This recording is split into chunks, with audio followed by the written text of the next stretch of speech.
Kamusta, aking mahal na kapatid na lalaki? Aking mahal na kapatid na babae? Naway sumainyo ng iyong pamilya ang biyaya ng Panginoong Hesus, ngayon at magpakailanman. Amen?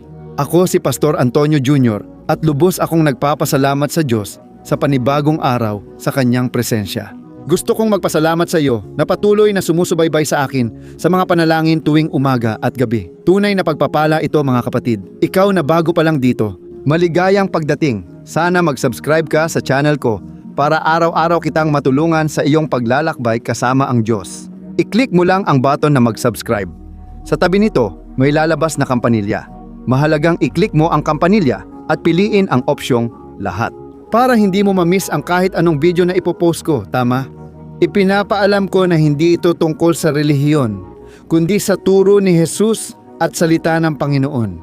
Ang salitang ito ay nagbago at patuloy na bumabago sa buhay ko at ng milyon-milyong tao. Pwede kang mapabilang sa kanila kung bubuksan mo ang puso mo at maniniwala kay Panginoong Jesus bilang Panginoon at tagapagligtas. Amen?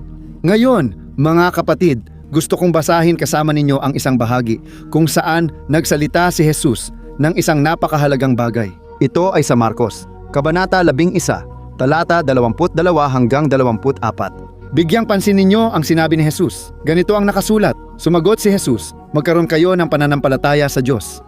Tinitiyak ko na kung may magsabi sa bundok na ito, umangat ka at tumalon sa dagat, at hindi magdududa kundi maniniwala na mangyayari nga iyon sa kanya.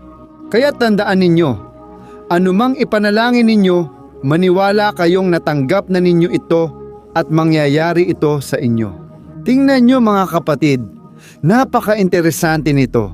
Sabi ni Jesus, kung utusan natin ang bundok na lumipat sa dagat at di tayo magdududa, mangyayari ito. Mga kapatid, makapangyarihan ang ating mga salita. Binanggit mismo ni Jesus ang kahalagahan nito. Buksan mo ang bibig mo para makita ang iyong himala. Sabi ni Jesus, imbes na magsalita tungkol sa bundok, kausapin mo ito. Ibig sabihin, tigilan ang pagrereklamo sa problema. Huwag kang magmukmok, magreklamo sa buhay, o maghinanakit. Sa halip, simulan mong utusan ang bundok na nasa harap mo.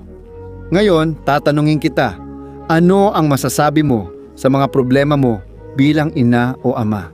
Ano ang masasabi mo sa anak mong nagdadalaga o nagbibinata na madalas pasaway at matigas ang ulo? Ano ang sinasabi mo tungkol sa kanya? Puro puna at reklamo o pinagpapala mo siya sa iyong mga salita? Nagdarasal ka ba na sinasabi, Panginoon, ang anak ko ay iyo. Bago ko pa siya nakuha, inialay ko na siya sa iyo. Ano ang sinasabi mo tungkol sa kanya? At sa parehong paraan, sa inyong mag-asawa, ano ang sinasabi mo tungkol sa iyong asawa? Tungkol sa iyong kabiyak? Ano ang sinasabi mo tungkol sa iyong buhay pag-ibig?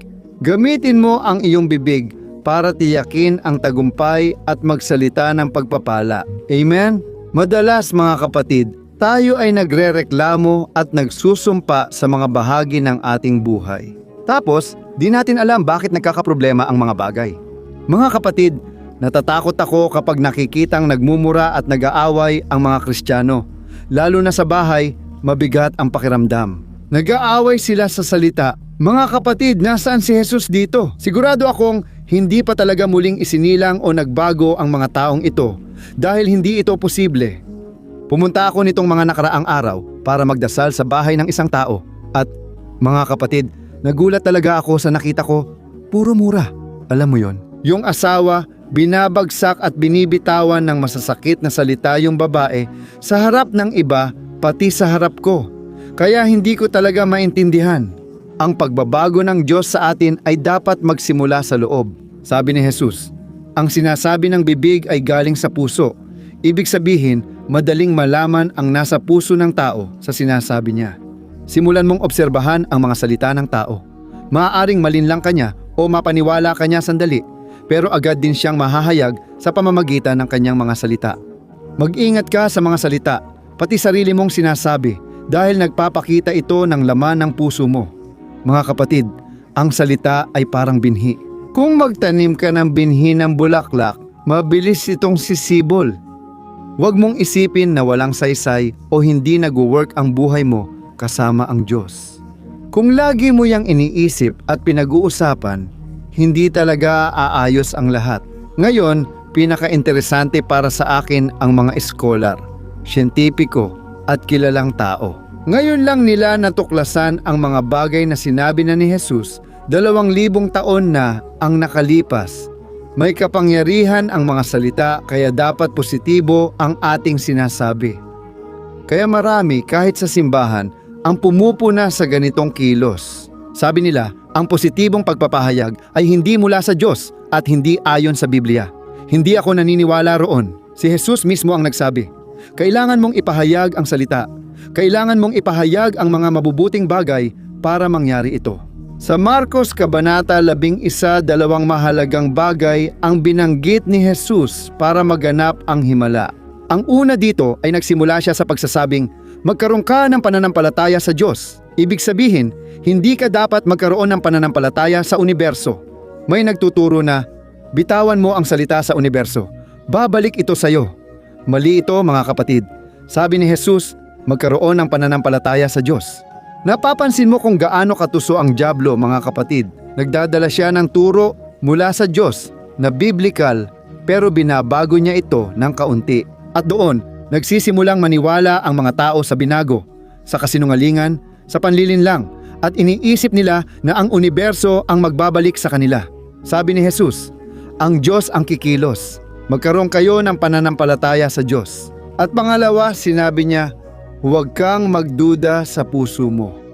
Madalas nating ipinapahayag ang tagumpay mga kapatid, ngunit agad itong sinasalungat ng mga pangyayari.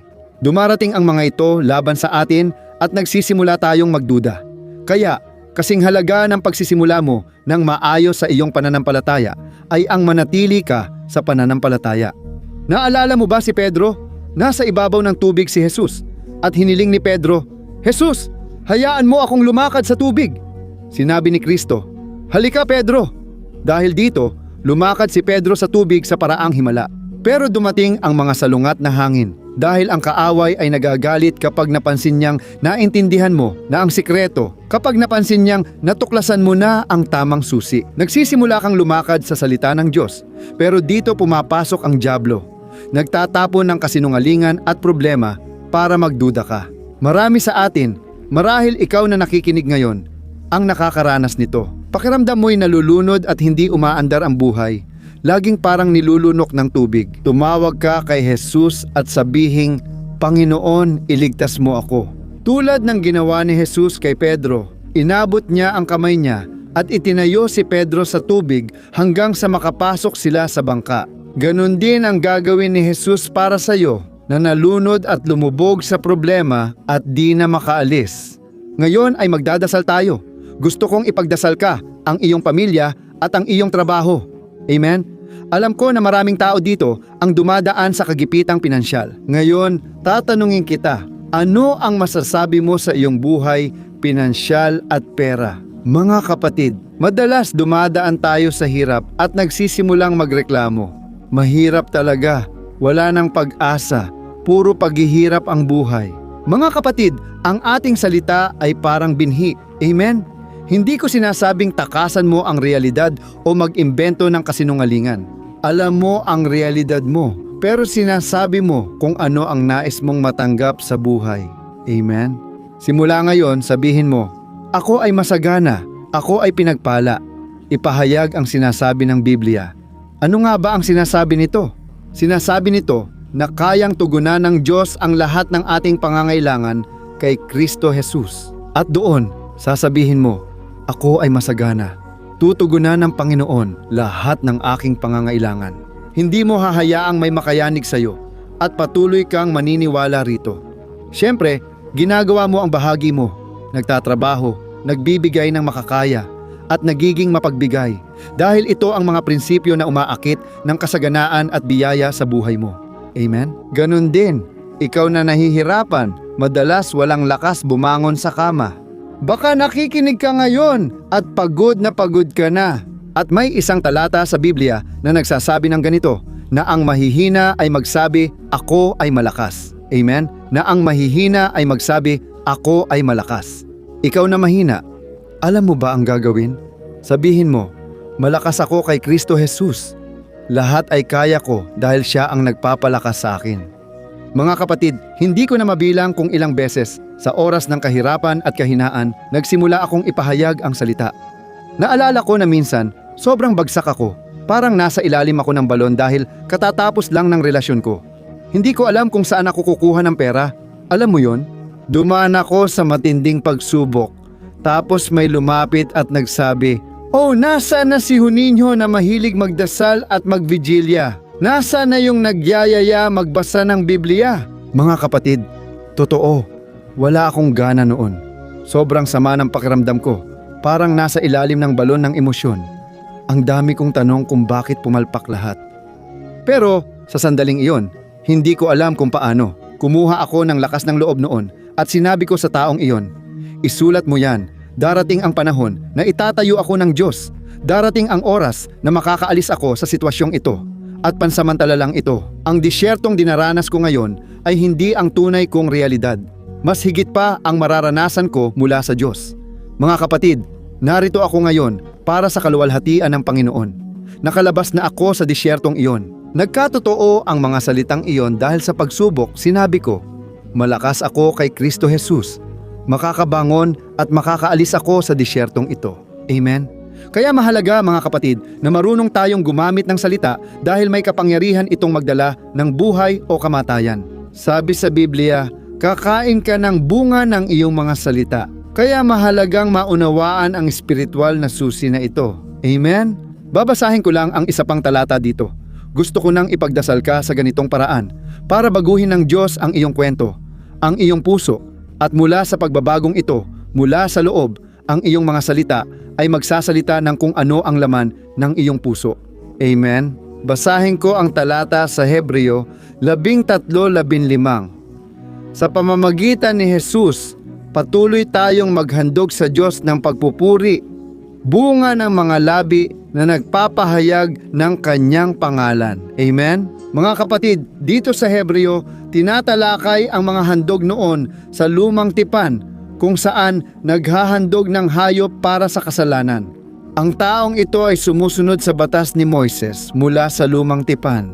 Ngayon, sa bagong tipan matapos si Jesus, hindi na kailangan ng paghahandog ng hayop dahil siya ang naging perpektong handog para sa atin.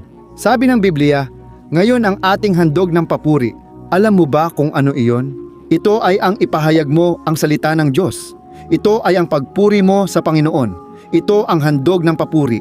Kapag binubuksan mo ang bibig mo para magpasalamat sa Diyos at ipahayag ang tagumpay at sinasabi ng Biblia tungkol sa iyo, pinararangalan mo ang Diyos. Ipinapakita mo ang iyong pananampalataya at ang iyong pasasalamat. Amen? Kaya gagawin natin ito ngayon habang tayo ay nananalangin. Gusto ko talagang simulan mong gawing ugali ito ngayon. Huwag ka nang magsalita ng pagkatalo o sabihin na hindi ka mahal ng Diyos o walang halaga. Sabihin mo, ako ay pag-aari ng Diyos. Mahal niya ako at mahalaga ako sa Panginoon. Binili ako sa dugo ni Jesus. Kaya gawin mong bagong routine ito simula ngayon. Ang iyong mga bagong ugali, purihin mo ang Panginoon. Luwalhati sa Diyos. Mga kapatid, inilagay ko na dito ang langis ng pagpapahid sa aking mga kamay. Ayon sa Biblia, ang pagpapahid ay sumisira sa lahat ng pamatok, kabilang ang pang-aapi at kasinungalingang inilalagay ng dyablo sa isipan. Ang pagpapahid ng Diyos ay nasa atin at gusto kitang pahiran. Walang kapangyarihan ang langis, kundi ang panalangin na may pananampalataya ang nagpapagaling at nagpapalayas ng masama sa pangalan ni Jesus. Ang langis ng pagpapahid ay simbolo ng Espiritu Santo. Manalangin tayo ngayon. Ipikit mo ang iyong mga mata at makikiusap ka kasama ko at hihilingin mo sa Panginoon na linisin ang iyong mga labi at bigyan ka ng tagumpay sa pangalan ng Panginoong Jesus. Manalangin tayo. Panginoon, Diyos at Ama, narito kami sa iyong harapan at nananalangin sa makapangyarihang pangalan ni Jesus, hindi sa aming pangalan. Panginoon, hinihiling naming patawarin mo ang aming mga kasalanan. Ilang beses, Ama, kami nagrereklamo sa buhay at nagsalita ng pagkatalo at kabiguan. O Ama, maawa ka sa amin. Tulungan mo kaming malampasan ang lahat ng hadlang. Gaya ng sinabi ni Jesus, tumayo ka at ihagis ang sarili mo sa dagat. Sa sandaling ito, sinasabi namin, lahat ng problema ay malulutas sa pangalan ni Jesus. Marami tayong mga pagsubok na pinagdadaanan, ngunit ililigtas tayo ng Panginoon sa lahat ng ito dahil ito ang pangako ng Panginoon para sa atin sa awit 34, talata 11. O aking Diyos at aking Ama, naway magamit namin ang iyong salita bilang espada, dahil ang salita ng Panginoon ay espada ng Espiritu. Panginoon, aking Diyos, madalas nilalagay ng kaaway sa isip namin ang kasinungalingan na hindi namin kaya, hindi kami karapat-dapat, at hindi mo kami mahal o pinapatawad, o Ama. Ngayon po'y tinatanggihan namin ang lahat ng masasamang salita laban sa amin. Kinakansela na sa espiritual na mundo ang bawat salitang itinakda laban sa amin. At bawat salitang aming nasabi na hindi ayon sa Biblia. Panginoong Jesus, hinihiling ko, tulungan mo kaming malampasan ang disyertong ito at mapalakas, tulad nina Abraham at Sarah, na lumakas sa Panginoon habang nagbibigay ng kaluwalhatian sa Diyos. Kahit alam naming walang himala, Panginoon, aking Diyos, simula ngayon, ipapahayag namin ang aming himala at tagumpay. Magtiwala na kahit hindi ayon sa gusto o oras natin mangyari ang lahat, kumikilos ang Panginoon para sa atin. Ama, sa mga sandaling ito, ako'y nananalangin para sa mga may sakit. Hinihiling ko na pagalingin mo sila ngayon. Ipagkaloob mo ang iyong kagalingan, Jesus, sa lalaking ito at sa babaeng ito, na maramdaman ng taong ito ang iyong paghipo, na ang taong ito ay gumaling sa pangalan ni Jesus. Nananalangin din ako para sa may kaso sa batas, mga nangangailangan ng himala at bukas na pintuan. O Panginoon, aking Diyos at aking Ama, ayusin mo o Diyos lahat ng mga hindi pa natatapos, lahat ng papeles, lahat ng kailangang maayos, naway maayos na ito ngayon sa pangalan ni Jesus. Ama, salamat sa kasangkapang ito, ang aming mga labi, at nais ka naming parangalan sa aming mga salita. Naway kalugdan mo ito, o Diyos at Ama. Tulungan mo kaming maging tapat sa araw ng pagsubok. Napakahirap aking Diyos mabuhay sa mundong ito sa harap ng mga pagsubok. Sa pangalan ni Jesus, malalampasan namin ang lahat at sasabihin, lahat ay magagawa ko sa pamamagitan niya na nagpapalakas sa akin. Nagpapasalamat at nananalangin ako sa iyo, Panginoon, sa lahat ng nagawa at gagawin mo sa aming buhay. Simula ngayon, pinaparangalan namin ang Panginoon sa aming mga labi. Sa pangalan ni Jesus, ako'y nananalangin at nagpapasalamat. Amen. Purihin ang Diyos. Alleluia.